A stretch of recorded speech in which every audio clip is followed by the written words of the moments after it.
Hello again, this is Wendy from Tai Chi The Way of Life. You can find me on Facebook with that title.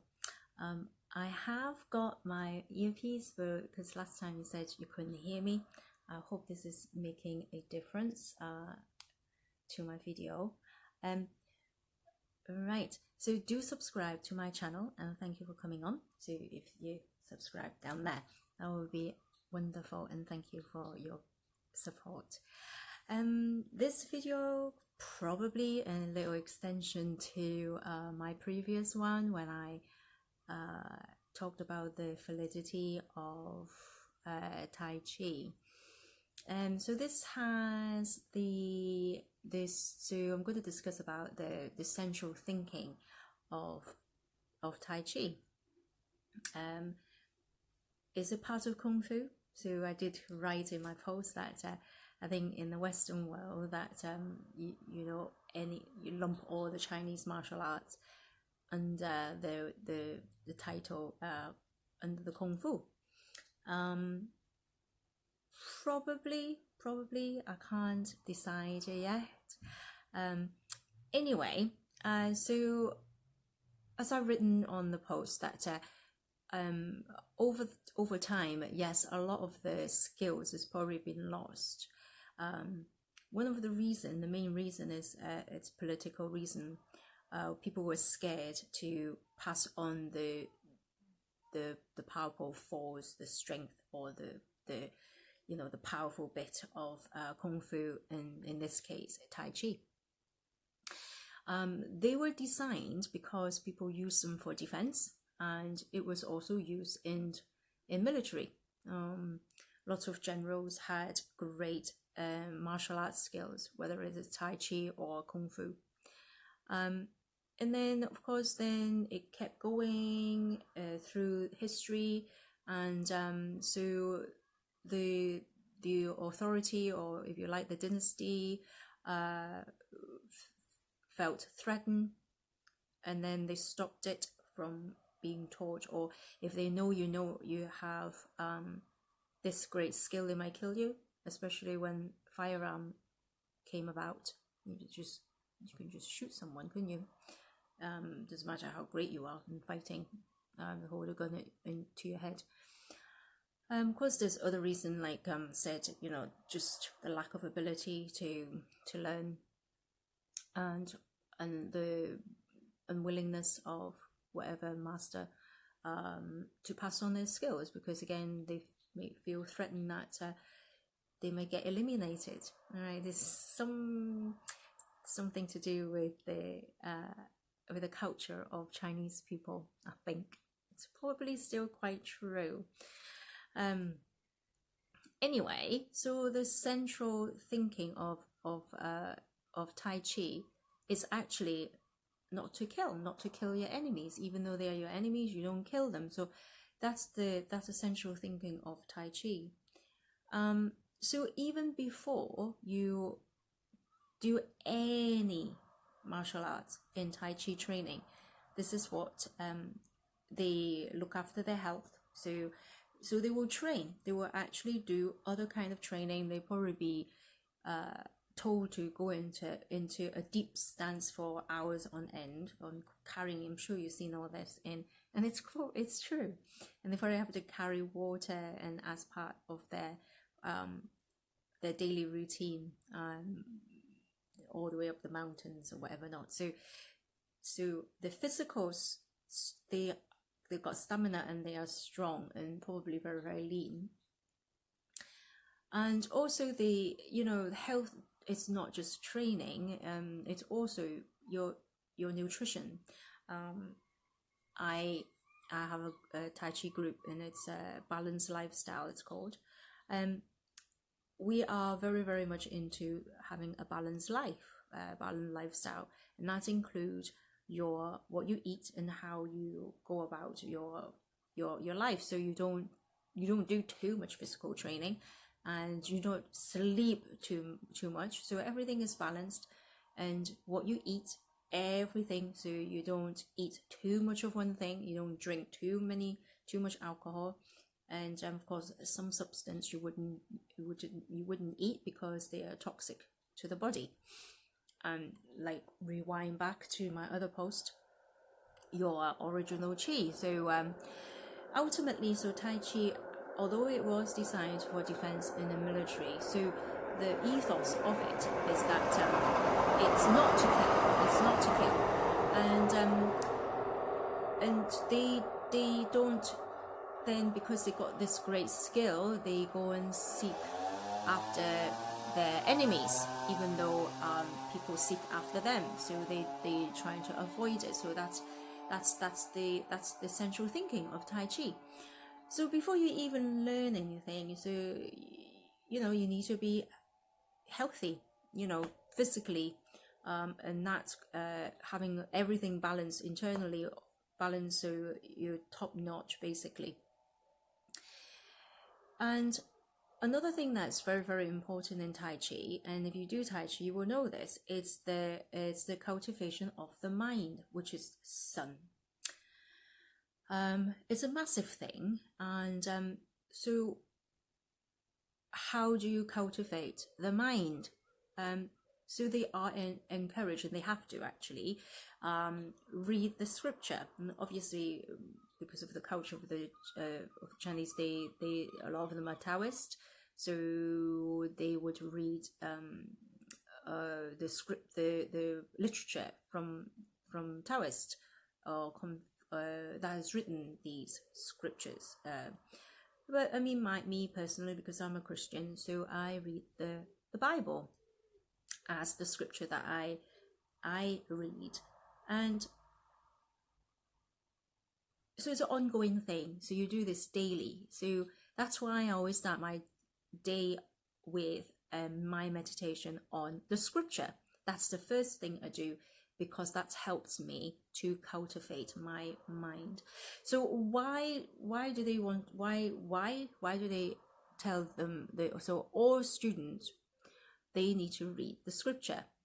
In their case, it was the Taoist scripts, literature, because it's actually transformed the way you think, how you view the world, how you view life.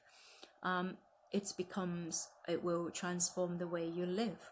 So your way of life will be changed, will be transformed through these written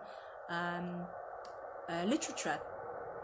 And that's exactly what I do when I meditate on the Bible. It's exactly the same thing, and then it helps me to really then look after my body, look after my health. So, and also, how do I treat other people around me? How do I treat when I'm training in my Tai Chi? What am I doing it for? If you have seen my other video, you know that I do use Tai Chi, and I use it to in my main purpose is to keep them healthy, although they are very, very, very in bad state, and because if they are healthy, if they're mobile, if they are stronger, their quality of life will be improved. And I believe that everybody has at least have a decent quality of life.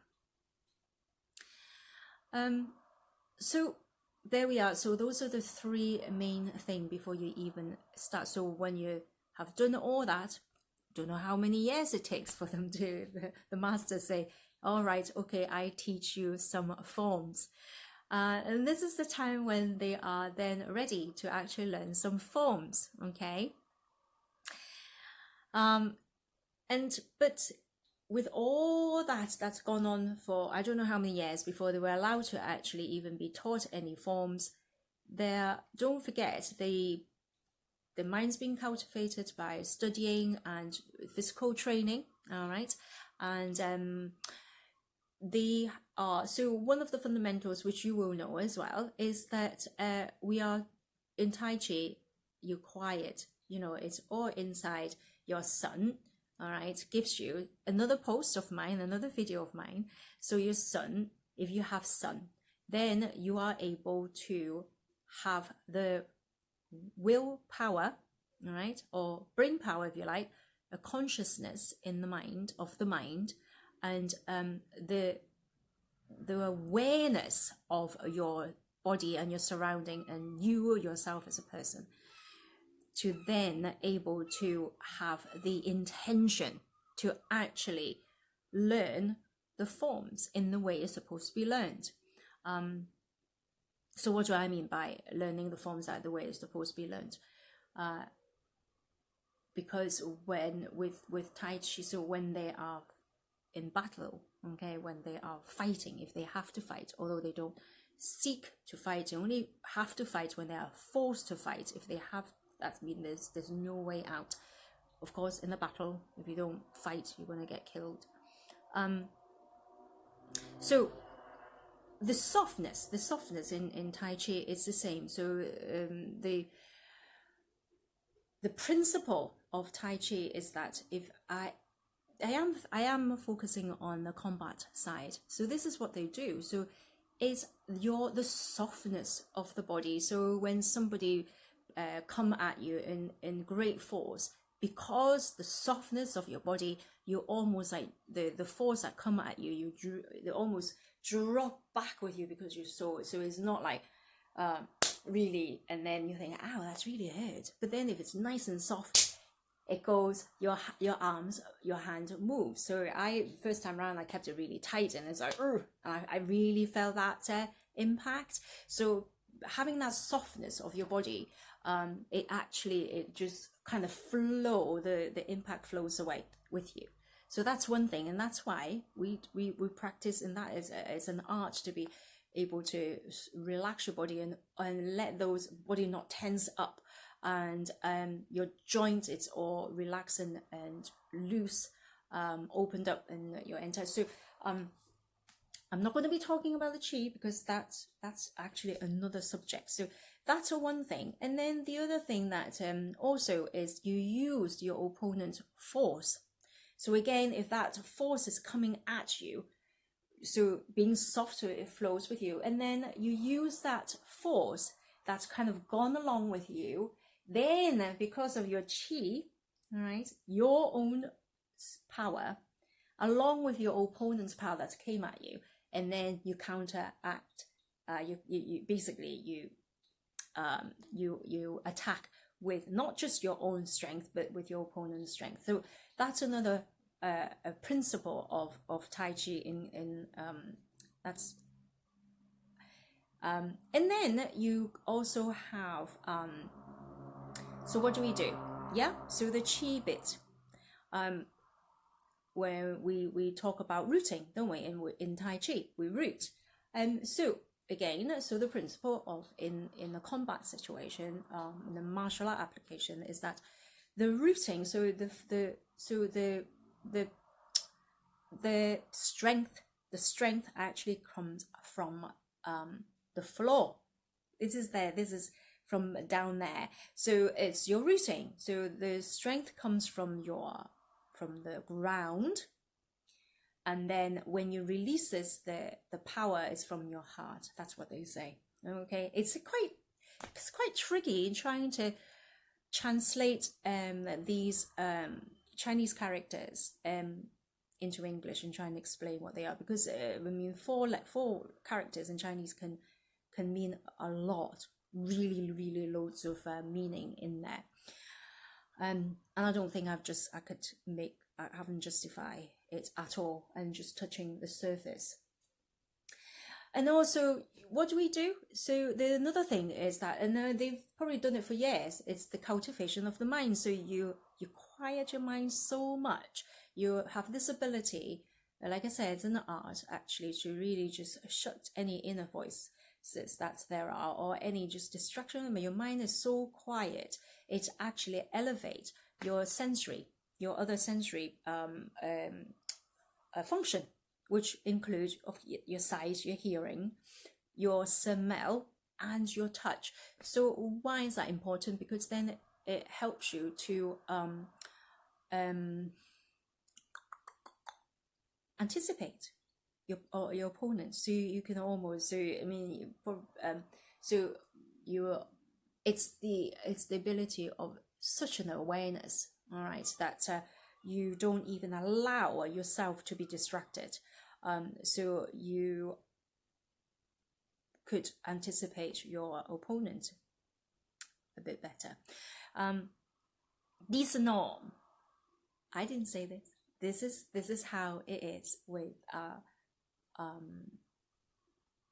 martial arts, Chinese martial arts, which the Western people call it, or Kung Fu. I still don't know whether it is. Tai Chi can be, because Kung Fu is a completely different discipline in my understanding. Although they are both used for combat back in the days, for defense and in battle. But the difference is, the main difference is, that's why I'm hesitating to include Tai Chi as Kung Fu, because Kung Fu probably is to kill, and they probably will seek their enemies. But the central thinking of Tai Chi is completely different. You don't seek your enemy, and if they come to you, you're trying to avoid fighting, and you don't kill them. So even if you're fighting with them, it's not like I'll kill you. Yeah, that's not that. So it's very, very different. So I don't know whether that I can see all that in how we do our forms and how we do our Qigong, because it's all there. It's actually the very, very fundamental that you need to acquire before they actually even teach you the forms, the martial art part of Tai Chi. So for people to say that Tai Chi is not martial art, it's just totally not possible. It's totally incorrect, and I hope this makes it clear. I mean, it made me really sat up and think about it, and I am guilty of not thought about it. I've always just used practiced Tai Chi, because I started out with having a shoulder injury myself, and I could lift again, so maybe, I mean, it was good that people challenged me, and it actually made me think and back to what I've been told all these years and how I've been grew up with it. And so yeah, so thank you for challenging me. It's I wouldn't have made this video otherwise. Anyway, I think I've said enough, and I hope you enjoyed it, and thank you for watching again. And until next time. So it's Wendy from Tai Chi The Way of Life, or this YouTube channel is Wendy Chan Tai Chi. Thank you so much. Bye for now, and God bless.